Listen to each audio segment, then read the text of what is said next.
we are back. Welcome back from commercial break, everyone. I'm glad you're joining us again. We like to leave you in suspense right before the commercials happen, so that way you stay tuned while you go use the restroom and grab your popcorn. So, sorry for the interruption, everybody. I'm glad you guys are able to join us again. And of course, let's continue where we were. We were talking about your parents being supportive of you as you started your new venture into modeling. It sounded like obviously your mom was on her way to see you in New York. You had other chaperones at the time, but continue your story if you don't mind. Yeah. So my parents were all. My mom was all for it. Was home recovering from, my heart racing so much from not knowing that I had this mitral prolapse that would go like this, and so as I was recovering and just kind of checking out the beautiful people modeling school, she said, well, let's go up and let's see what it's all about.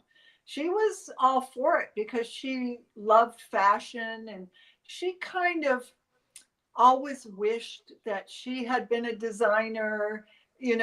She was a school teacher, which was back in those days. It was strange for women to even go to college.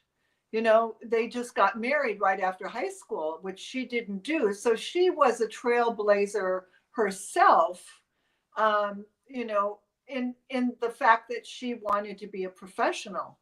And so she went to college for 4 years and then got her degree and taught school before. So she didn't really get married till she was 26, which way back then, that was kind of odd, you almost thought of it as a spinster, they used to call them. But she was a trailblazer because she was independent, and she was all for it. My dad, he didn't know what was going on. He just, when he saw the pictures that ended up in print in magazines, he was like, he didn't know what to think. He was just very proud, So Right. I always had full support of my family, and quite honestly, the business has been even though there were times where it was a struggle to make things work in the very beginning, to get your book together, to pay the bills and all of, but the struggle became less and less as the more, like Givenchy, that was a stepping stone that just opened up a lot of doors for me. And the business has been very good to me and very kind to me. And I've never done anything else. I've always been in the entertainment business in one way, shape, or the other. The one key thing that I feel that I have done that's different than what other girls in the industry did. I mean, a lot of them just got married and had their families and really never went back. And a lot of them got, didn't take, gained a lot of weight or didn't age well or whatever. But I continued to reinvent myself. I have a daughter also, and I have grandchildren. And but I always reinvented myself. It was like, okay, I'm getting a little old with the modeling. And then somebody asked me to do a fundraiser fashion show. And I said, okay, fine. Yeah, sure, I'll do that. It was for inner city kids. And it was working with the mayor of Los Angeles. And I said, sure, I'll do that. And then I brought a lot of my girlfriends that modeled, and I had them in the show. And then I taught the young kids how to model, the inner city kids. And I taught them how to model, and we dressed them and everything. And we did a fundraiser with all business people from LA. And it was a great success. And then from there, somebody asked me if I would do their fashion show, which was, at the rooftop of the stand. What was that? The name of that hotel? I think it's called the Stanford Hotel. And so and then that put me in the fashion show business, where I started producing fashion shows. So also a good thing to see, and I think you mentioned this earlier, whenever you have an opportunity to work, if somebody asks you, would you do this fashion show? We're not paying any money, but it'd be a great experience for you, and there are going to be good people involved. Do it.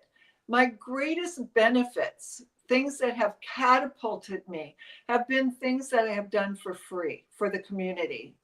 Because you get involved and network with people that you would normally never be involved with, because we're not business people, we're entertainment people. But guess what? The business people have all the money, and they're the ones that hire people like us in the entertainment industry. So do these things, even if they're free, because they'll give you a piece of paper that will say, oh, you donated your time, and you can use it as a write-off on your taxes if that's all you get out of it. But usually it's the networking. And many of the things that I have done for free are offered, like I'm offering now with a group of women that live in the Palisades, my services to produce a fashion show fundraiser in the spring with the Women's Club of the Palisades, and bringing in a lot of people who are entertainers, whether they're singers or actors, or and have them in the fashion show, and I'm just going to waive my fee. Nice. So these are all good things, and what it does is it just brings you closer to the center of entertainment, really. Right. Right. So obviously you're going to be doing fundraising, you're going to be showing support for the community, but in the same time is an opportunity for you to network. Even though it's not something you're going to make any money on, it's a chance for you to meet new people, to grow your network, and then you never know where that leads, right? Right. And also to be doing something really good for the community, Right, of which course. is the most, when I find that whenever you are giving back, you receive so much more than you give, always. Right. I love that. Well, very good. I love your story. I love the background. I love hearing all about it. I also want to pick your brain. I know we have some few more minutes here with you. So while I have you, I know that I have viewers that are watching and are very interested in breaking into the modeling industry. But I would love to get your advice on modeling itself. I know that you have lots of experience on the runways. Would you mind showing us maybe some differences between like model walks that you can Sure. do you have room to demonstrate that here Yeah, before? I do. Okay. I just want to make sure I can get myself tall enough. Let's see. So the different types of modeling, I think, is really what I'd like to see. If you don't mind maybe showing us a few walks. Oh, yeah. No, that'd Oh, be we lost you fine. for a second. Just a second. My There we go. camera turned. Okay, let's see, get my chair out of the way. Okay, there are a couple things that I would like to demonstrate. I'll demonstrate what you ask of me, but there are also a couple things that I'd like to talk about. What do you do at the bottom of the runway? Perfect. And Yeah. why? The thing is you want to become famous as a model. You want to get your face out there, not only your face, but your name. How do you do that? Most of all of it is done through social media now. So there's a photographer's pit at the bottom of the runway, and the Getty image people are there. To get a Getty image, it goes out in every social network that there is. And that's why some models become famous and some don't. Okay, so the models that get down to the bottom of the runway and they go like this and they turn around and they go back, they never become famous. The models that get down to the bottom of the runway and do like 3 poses and hold it, and they're like, it's as if you're doing a photo shoot. Get down to the bottom of the runway and hold it. Switch, hold it, step out, hold it, turn, give them another chance. You're giving a photographer has to focus on you before they can take the shot. Okay, so if you just come down and you go like this and go back, there's no way that they can even focus on you to get a shot. So you don't show up anywhere on social media. And then the designer isn't very happy with you either. If you get a couple Getty images and they go out across all wires to all media posts, they get more, the designer gets a lot of free advertising because his garment is shown. And usually they give a credit, to the designer. And you as a model, you become familiar to people, and that's how you build your network. That's what magazine work can do for you. But truthfully, I mean, we only have maybe 4 or 5 magazines in the United States, Glamour, Mademoiselle, 17 Magazine, Vogue, Bazaar. I can't even think of any more. I don't even know if Cosmopolitan is around anymore. In other countries, they have a lot of magazines. So, but the deal is when you do a runway show, the bottom of the runway is where you get your images from all photographers. So you want to make it count. So a walk, Jeremy asked for a walk. Okay, so first thing that you want to do is you come out on stage. When you come out on stage, you want to look, you walk this way, but you look this way so that your audience aware. Okay, if I come out and I walk out and I do this and then turn around, I've cut off my audience. You want to connect with your audience immediately when you come out. So you walk out, have proper body, alignment, and then you walk and pose, third pose, a back turn, come back up to the top, turn around and pose and complete. Okay, so that is just a basic audition walk. If you were going to audition for somebody and they wanted to see a basic walk. Now there is another walk where it's more like a stomp walk. And that walk is, push, push, push, push, push. And you move your hips from side to side. You take big steps, and it's they kind of call it the stomp or the horse one, right? Where you're stomping. Then there is the evening gown. I've got an evening gown on now. I'm going to be very sophisticated. Do you see how I kick my hip out, this hip out? Smooth. Wait, I should have done a closed stance there. Let me do that again. So when you're in an evening gown, usually you do a closed stance. In pants, you do an open stance. You can either pop the knee or you can make it just go out to the side. Okay, so we're going to do an evening gown. Very sophisticated.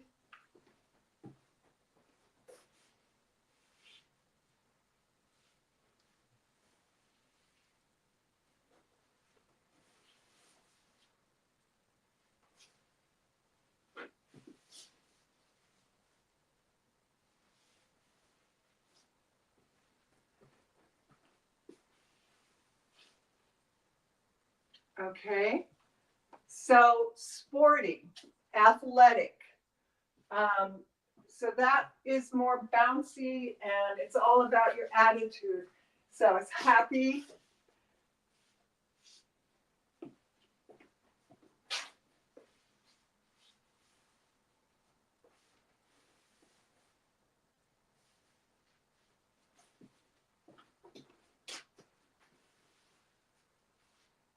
And a little looser. The arms are looser, everything is looser. Okay, on all of those, I made sure that I made 2 or 3 poses at the bottom that a photographer could take, could zoom in on and get a picture. So was that what you wanted, Jeremy? Yeah, I love it. Very nice. Can we talk a little bit about maybe even hand placement? How should hands be when walking a runway? Okay, so do not have wide fingers. The fingers should be close. The elbows should not be forward like this because that makes you hunch. You see the shoulders are rounded forward. It's always back. So you pull your shoulder blades together and pop the chest out. and you lift up through here, and that is your model placement. Okay, hands can be here in an evening gown. They can be to the side, never tight to the body. That adds 10 pounds here and 10 pounds there. You always want to have air in between your arms, right? Elbows back, chest forward. Again, I would not pose like this.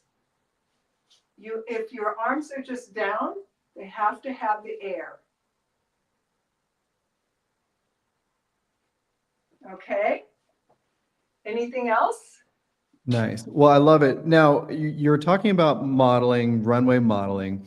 Can we talk a little bit about print work? So working with a photographer, with a camera. I'm sure all of these tips and techniques are going to be found in your book that we can get on Amazon, right? Yes. And so that's definitely going to be a good resource for everybody who's tuning in. Make sure you go check out the book on Amazon. I have the title going, scrolling underneath here. Also Yeah, the it's website. modeling success. You have the question, I have the answer. I'm going to show, I have some Zed cards here Perfect. that I'm I'd going love to see show those. you. And these are girls that I have actually, can you see, or is that too, is the light? Yeah, a shining? little bit to your left. A little to your left. There you go. Perfect. Okay. Is the light too bright on it? No, if you hold it camera left and then turn it a little bit, angle it. There you go. Perfect. Okay. We can see So that. this is a Zed card of a girl that does a lot of beauty and hair because she's got such fabulous hair. It reminds me of my hair. And then on the back, she has several headshots because that is exactly what she does. Is she does a lot of beauty and a lot of hair. Okay, and then down at the bottom, she has her stats. You know, like her shoe size, her dress size, so on and so forth. Right. Here's another one of Haley. I don't know. This one, she's in white. Can you see it? No, it's very because It's of the light. too washed out. Yeah. Okay, so can you see the back? Yeah, we can turn it a little angle. Yeah, There perfect. you go. Okay, 4 pictures on the back. She works all the time. She's a great bathing suit model, so she's got a lot of body shots on here. So when you make your Zed card, yes, you want to put work on it, but you also want to lead your clients toward what you do best. I was not a bathing suit model. I'm very tall, so I'm very long-waisted, and so that doesn't make it great for bathing suits. This girl happens to be tall, but she's also well proportioned. She isn't all legs and she isn't all body, you know, she's well proportioned. Usually bathing suit girls are 5'8" and a half, you know, 5'9" at tops, but you're more well proportioned when you're in that range. You're not so long waisted. Everything's more proportioned. Here's another girl that, you know, this one you might be able to see, headshot, and then 4 pictures on the back for her. Now, she was not a great bathing suit model because through the middle, she was not in shape. She had great legs. So we just did something at the beach showing her legs, and she had to really get in shape before she could do a bathing suit shot. It isn't that she couldn't do them, she just wasn't toned enough. You know, it just didn't look right. So you don't want to ever put something on your card that's going to go, eh. You know, you want to either get in shape or whatever. You want to show your best features. So what was your question now? You were, about Just print. yeah, So working with photographers too. Like okay. how should a model work with them? Yeah, I have tons of stuff in my book. One thing I did want to show you everyone is the difference between fashion print and commercial print. Okay, so these 2 pictures were basically in a catalog to sell, that people could order the garment, and that was in a catalog. So that's fashion print. It's cover of a magazine. This is, I think the next page is, these are tear sheets. This is commercial print. This one. The reason it's commercial print, can you see it or is it too glossy? Oh, no, we can see it. Yep. Okay, we're selling some German. They made me look like a German girl and him like a German guy, and we've got beer steins. And then, but what's really being sold are the bratwursts. So we're props to what we're selling. So this is commercial print. Whenever you're used as a prop to what you're selling, it's commercial print. So for instance, if you are in a pool, above ground pool, and you're playing with a, plastic ball, hitting it back and forth, you see Target ads like that. They're selling the pool, but they put people in it to look like they're playing. And so it's commercial print. It's not fashion print. This is fashion print. Because it's an advertisement, but it's from a catalog. Let's see, what else can I find here that is editorial. Okay, so editorial print. Okay, this is editorial print. It was in a magazine, right? I don't know if you can see that. I love that. What year is that? This was quite a while ago. I love the style. It was in LA, so I moved to, and it probably was in the late 90s, okay. I would say. Yeah, and it's called lifestyle print, but even though it was in a magazine. So this is a lifestyle that you would live going out to dinner with a date. And the guys are dressed up kind of in tuxes and the girls are, we're dressed up. And we're holding, we're at a bar and we're holding a glass of champagne. Maybe it's after a wedding or something. And nobody looks at the camera. It's almost like candid wedding shots. That's called lifestyle. It's showing people dressed up. It's showing fashion, but it's a lifestyle that people are living, right? So that's called lifestyle modeling, but it was editorial, and editorial is usually at the back of a magazine showing fashion.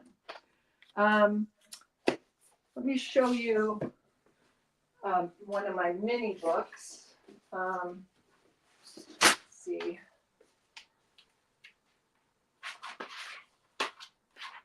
Okay, so these books are mini books, and you can put pictures in this too, and it's less big to carry around. Now, basically, you guys have iPads that you can load things up on also. But, see, here's one of the things I did for Givenchy. I did the runway, and I also did some of the print. And that was just a still shot sitting. This was something for L'Officiel magazine. It's a double page spread. A lot of black and white is used in magazines as well as the color. Some more print. I don't know if you can see that or not because it's kind of glossy. Yeah, we could see that. Those are great. Okay, and here's another print. This was for more catalog, and it's basically just robes. And that was in New York when I was younger. This was in L'Officiel magazine or one of the magazines in Europe. This was another one that was in a magazine in Europe. This one. Let's see. That one. So you said you worked pretty much all the time. Every time you landed in New York, you were... Yeah, I would go back and forth. So I would plan it to go to Paris and do the ready-to-wear collections. And then Paris was always first. And then after Paris, I would go to Milan. I would go to Paris and do the fittings. Then I would go to Milan and I would do the collection there. Then I would go back to Paris and do their shows. Then I would go from Paris to New York and do the shows in New York. So I just kept every 6 weeks. It was like one time I left Paris and I came back to New York.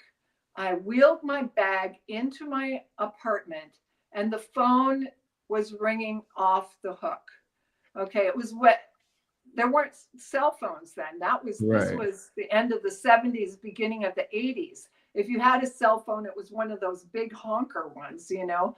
So this was the beginning of the 80s. It was before I left New York and I ended up going to California. I rolled my bag and I answered the phone, and they said, "Why did you leave? We have all these bookings for you to do print." Oh no. And I said, "What? Oh yeah, several thousands of dollars. You've got to come back." And I said, "Okay, book me something. Book me on the Concorde. Book something, and you guys book it. And I need to go to bed. I'm going to go to bed. You book it. I'll call you in the morning. Tell me what flight I'm on, and then just take the money out of the money I make when I get there." So I didn't even unpack my bag. The Wow. next morning they called, they told me I was on an overnight flight on the Concorde, and I just pulled my bag out, went to the airport, and got on the plane. It was like a turnaround trip. Back in I Paris. mean, and I thought it was an inconvenience, and I think about it now and I think, oh my gosh, that was not an inconvenience. That was like those were gifts, big Right. big gifts, that everybody dreams. But that was I was exhausted. I was And just think exhausted from about, all the shows, and then the trip, because coming from there back to LA, I wasn't on the Concorde, that's for sure. But going back, I said, that's the only way I'll go because I'm just exhausted. all the great missed Instagram stories that could have been. Yeah, exactly. There was no Instagram back there then either, We So, have a couple of questions coming in. Do you mind answering a couple oh questions before no, we go right log off? ahead. Yes, of Oh, course. perfect. So I have a question here. Somebody's asking, what is the best way to get an agent? Now, obviously, your way, you have your story, but what would you recommend to somebody who's looking to get an agent, a modeling agency? Okay. What would you Yeah. recommend they So do? there are two things. First of all, because everybody does Zoom and they want you to submit before they see you, all of that. That is first, I want you to go through all of the agents that are in your area and then look for the open calls. That's going to be your best bet. I'm going to move this down again so I can be more on your level. And go on the open calls. Almost all of the agents, or you can call and say, when are you doing an open call? And then show up for the open call. Just make sure you're there, have some pictures, have them loaded up on your iPad.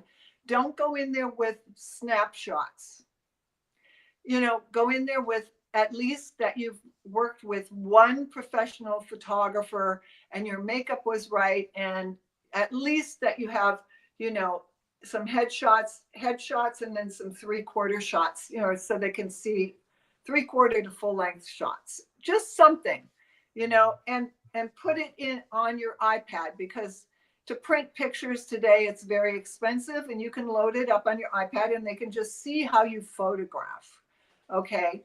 If you've done any work, of course, load that up as well. But so first, I would say call and find out, or look online to see when they're having an open call.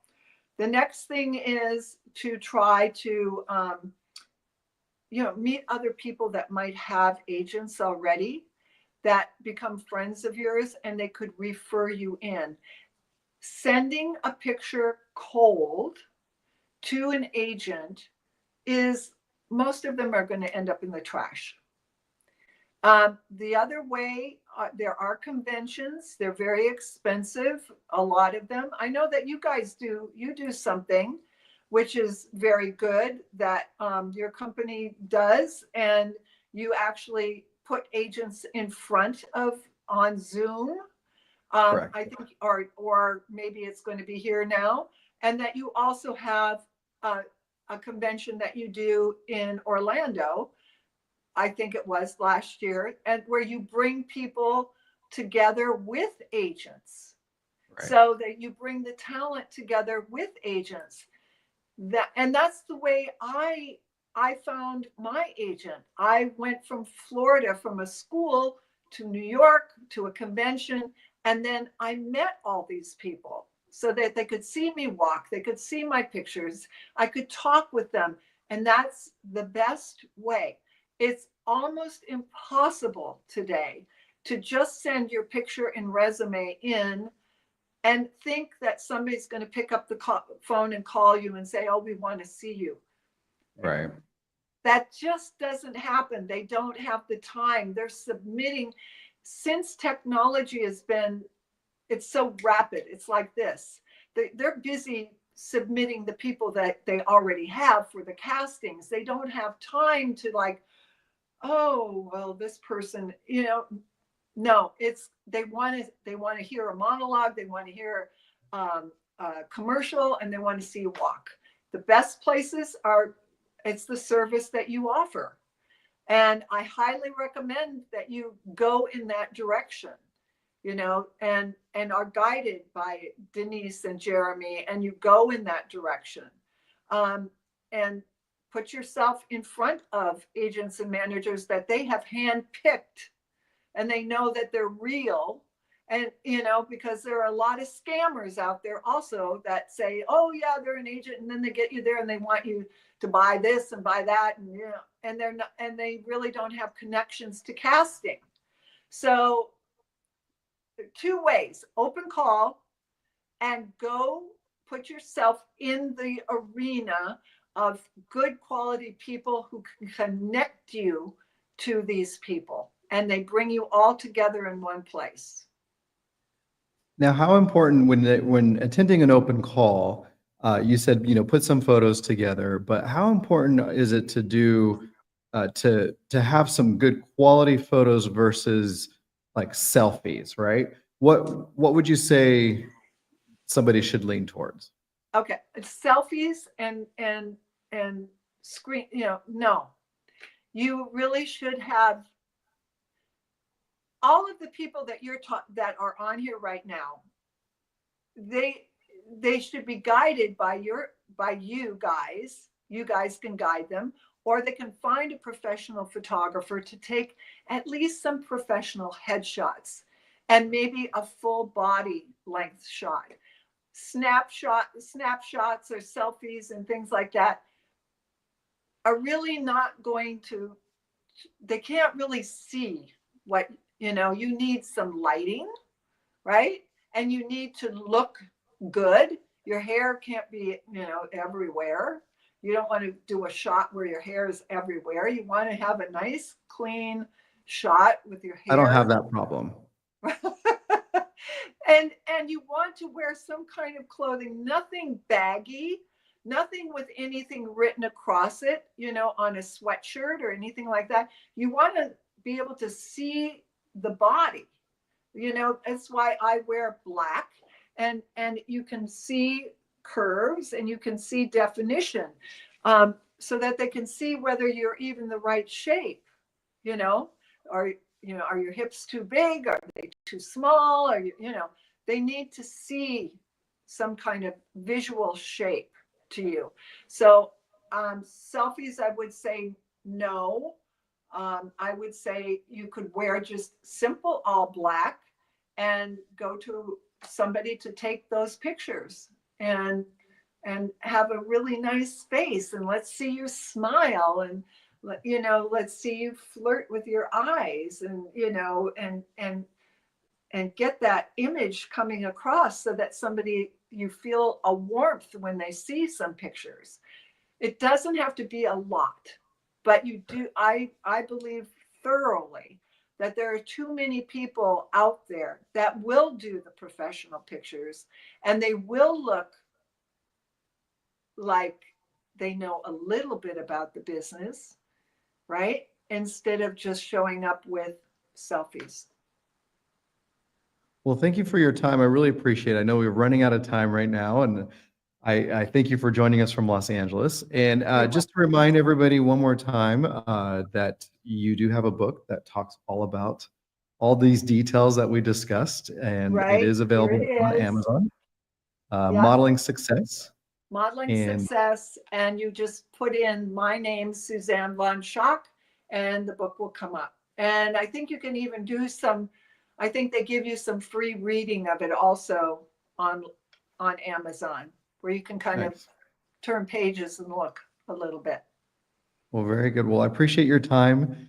I appreciate you taking time out of your weekend and joining us. I'm glad that you're safe through all the issues that are happening there in Los Yeah. Angeles. It's good to see that you're safe and your home is intact, and all of our thoughts and prayers go to everyone that's still dealing with that situation out there.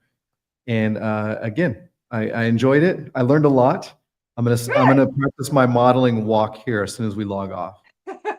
And I know I know you guys can see me. I can't see all of you, but don't give up on your dreams. If you have a dream, I mean, if I could do it, if I could show, hold on a minute. I'm going to show you what I look like as a farm girl, Okay. and then you're going to see a big difference. Hold on. I have this picture right here, handy. Hold on.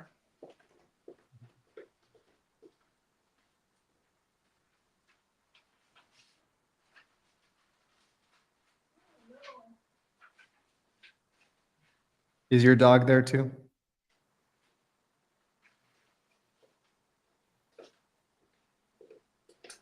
I don't know if you're going to be able to see this because it's it's so old.